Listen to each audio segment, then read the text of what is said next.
Жоқ! Кері қайтарыңыздар, өтінем! Түспейін суретке! Қайтарыңыздаршы! Әлемдегі ең жиі тараған фобия түрі биіктіктен қорқу.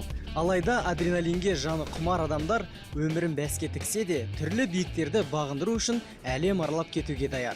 Экстремалды саяхатшылар жиі баратын ең қауіпті туристік мекендердің топтамасына назар аударыңыздар. Қытай Халық Республикасында таң қаларлық жерлер аз емес. Солардың бірі Хайнан тауындағы ұзындығы 300 метрге жететін әйнектен жасалған көпір. Әлемдегі ең ұзын көпірдің ашылу рәсімінде келушілердің қорқынышын сейілту үшін 5 килограммдық балғамен 3 қабатты тығыздалған әйнекті ұрып шыдамдылығын тексеріп көрген. Көпірдің үстімен 2 тонналық көлік те оп-оңай жүріп өте алады.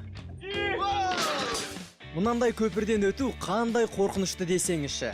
Қыдырушылардың зәре-құты қашатыны соншалық, одан өткенше жұмған көздерін бір ашпай кететін келушілер көп. Тіпті кейбір еңбектеп зорға өтеді екен. Ал биіктен төменге қарауға жүрегі дауламайтындар көпірдің соңына жеткенше көз жастарына ерік береді.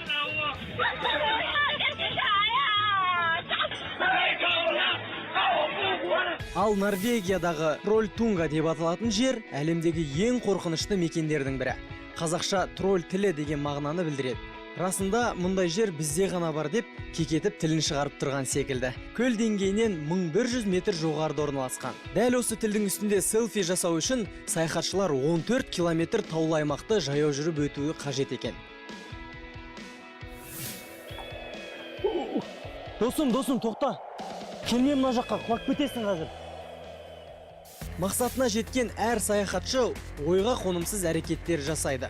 Біреуі сальто жасап мақтанса, кішігірім концерт ұйымдастыратын өнерпаз да кездеседі. Ал мына жігіт нағыз романтик екен. Болашақ жарына тура осы тілдің үстінде тұрмыс құруға ұсыныс жасап тұр. Өлім соқпағы деген атауы ерсі болса да, Хуашань тауының шыңына шығушылардың саны күн санап артпаса кемімей отыр. Экстремалды саяхатшылар үшін нағыз адреналин шығаратын мекендердің бірі. Тау басына шығу үшін мыңдаған түрлі баспалдақтар мен қиын жолдарды бағындыру керек.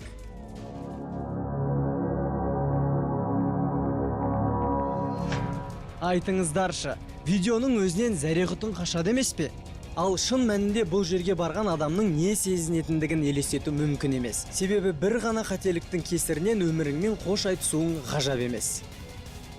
Экстремалды саяхатқа жиналған адам алдын ала сақадай сай болып, әбден дайындалып, қауіпсіздік ережелерін сақтауды ұмытпағаны дұрыс. Әйтпесе жазатайым жығылып, қайғылы жағдайға ұшырауы бек мүмкін.